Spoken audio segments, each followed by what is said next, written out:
میری بات آپ سمجھنے کی، پہلے نبی کو جانو یہ نبی ہے کون، اس نبی کی معرفت حاصل کرو، تبھی محبت رسول پیدا ہوگی، تبھی عشق رسول پیدا ہوگا۔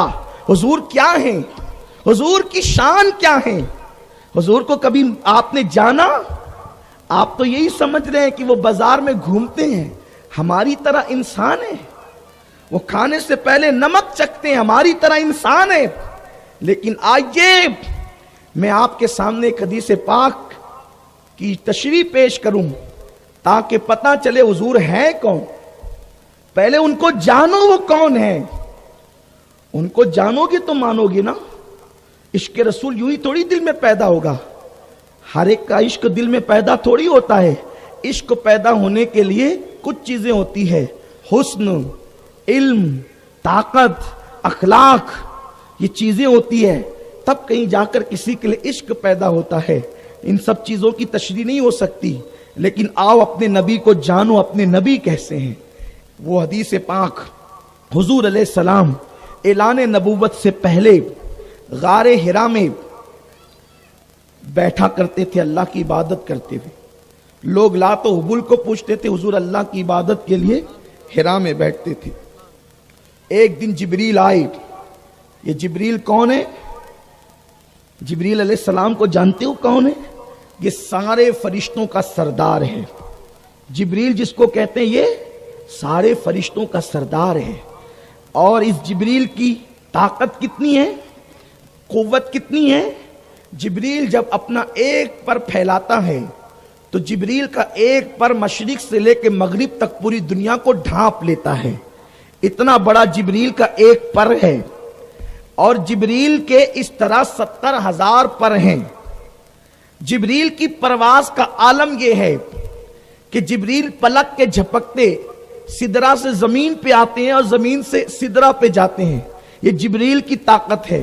جبریل زمین کو اپنے پر پہ اٹھا کے یوں پلٹ دیتے ہیں، قوم لوط کو پلٹا۔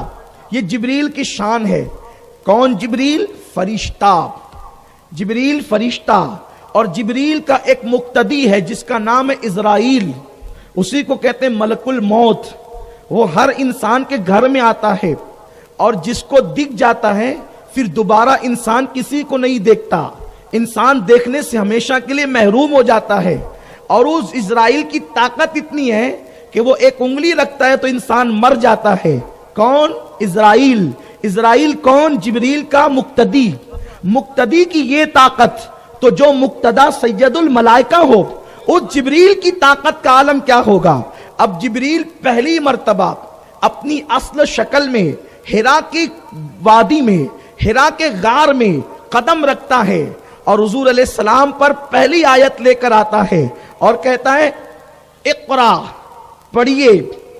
کس سے کہہ رہا ہے؟ جبریل میرے اور آپ کے نبی سے، معلم کائنات سے، معلم انسانیت سے، حضور سید عالم سے، اقرا، پڑھیے۔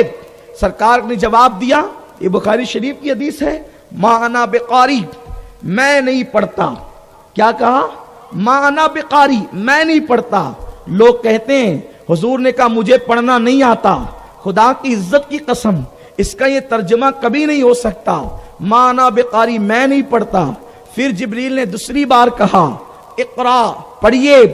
آپ نے فرمایا ما انا بقاری، میں نہیں پڑھتا۔ پھر جبریل نے تیسری بار کہا اقرا، پڑھیے۔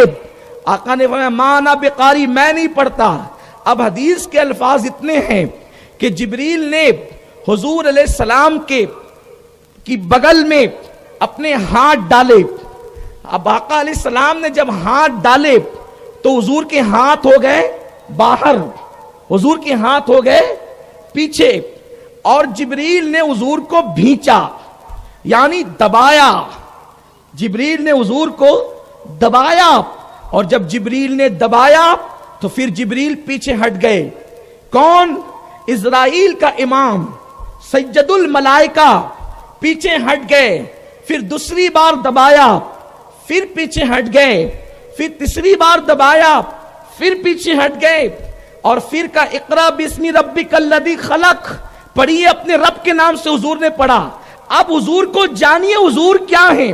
جس نبی کا میلاد منایا، جس کے عشق و محبت کی بات کرنے بیٹھے، پہلے ان کو جانیے وہ ہیں کون، ان کی شان کیا ہے۔ سب سے بڑا فرشتہ، فرشتوں کا سردار حضور کی بارگاہ میں آ کر حضور کو دباتا ہے تو لوگ کیا کہتے ہیں؟ دیکھو جبریل نے حضور کو دبایا، بھیجا، تو دبانے کے بعد حضور کو پڑھنا آ گیا اور حضور علیہ السلام تھک گئے، تھر تھر کانپنے لگے۔ ہم کہتے ہیں یہ قصہ نہ بناؤ، یہ جھوٹ ہے۔ حضرت علامہ مفتی محدث علی سہارنپوری رحمت اللہ تعالی علیہ اپنی شرح میں بخاری شریف کی حدیث کی تشریح کرتے ہوئے فرماتے ہیں کہ جبریل نے جب حضور کو دبایا تو دبانے کے بعد حضور علیہ السلام کو دباتے ہوئے جبریل پسینے پسینے ہو گئے اور جبریل تھک گئے، حضور کو دبانے کے بعد وہ دبا نہیں سکے۔ اچھا، حضور علیہ السلام کو کہ بغل میں انہوں نے ہاتھ ڈالی تھی، اگر حضور کے ہاتھوں سمیت دباتے تو ہاتھوں کی طاقت سے دبانے والا پہلے ہی جو ہے وہ معذور ہو جاتا ہے، لیکن جبریل جانتے ہیں یہ اور ہے میں اور ہوں، اس لیے ہاتھ باہر کر کے کسی کو دبانا آسان ہوتا ہے۔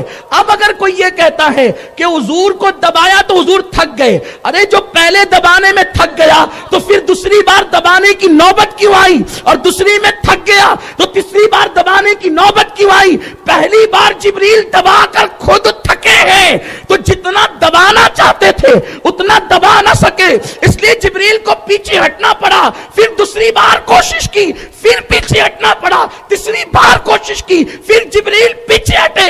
پتا چلا جہاں جبریل کی ہمت جواب دیتی ہے وہ مصطفیٰ جان رحمت کی طاقت ہے۔ سبحان اللہ، سبحان اللہ، سبحان اللہ، نعرہ تکبیر، نعرہ رسالت، نعرہ رسالت، عظمت مصطفیٰ، سبحان اللہ، سبحان اللہ۔ ایسا اپنا نبی ہے تو بات کیا ہوتی ہے؟ جب آدمی عاجز آ جاتا ہے نا، جب آدمی عاجز ہے، میں کہتا ہوں حافظ صاحب اٹھو یہاں سے، یہاں بیٹھو، بولے نہیں میں نہیں بیٹھتا۔ حافظ صاحب یہاں سے اٹھو یہاں بیٹھو، نہیں میں نہیں آتا۔ اللہ کا واسطہ حافظ صاحب ادھر آ جاؤ، یہ کیا ہے نا اللہ کا واسطہ، یہ عاجزی ہے، میرے کہنے پہ نہیں آتا، اللہ کا واسطہ دے رہا ہوں، اب تو آ جا قربان۔ اب اس آیت کی یوں اس کی عکاسی ہو رہی ہے، اقرا پڑھیے، میں نہیں پڑھتا، اور جبریل تو غلام ہے، تیرے کہنے پہ تھوڑی پڑھوں گا، حضور پڑھیے، میں نہیں پڑھتا، پھر اقرا بسم ربک الذی، حضور میرے کہنے پر نہیں، اپنے اللہ کے نام سے تو پڑھیے۔ یہ اپنے نبی کی شان ہے۔ دیکھا جس کی طاقت کے سامنے جبریل کی طاقت جواب دے، وہ میرے اور آپ کے نبی کی طاقت ہے۔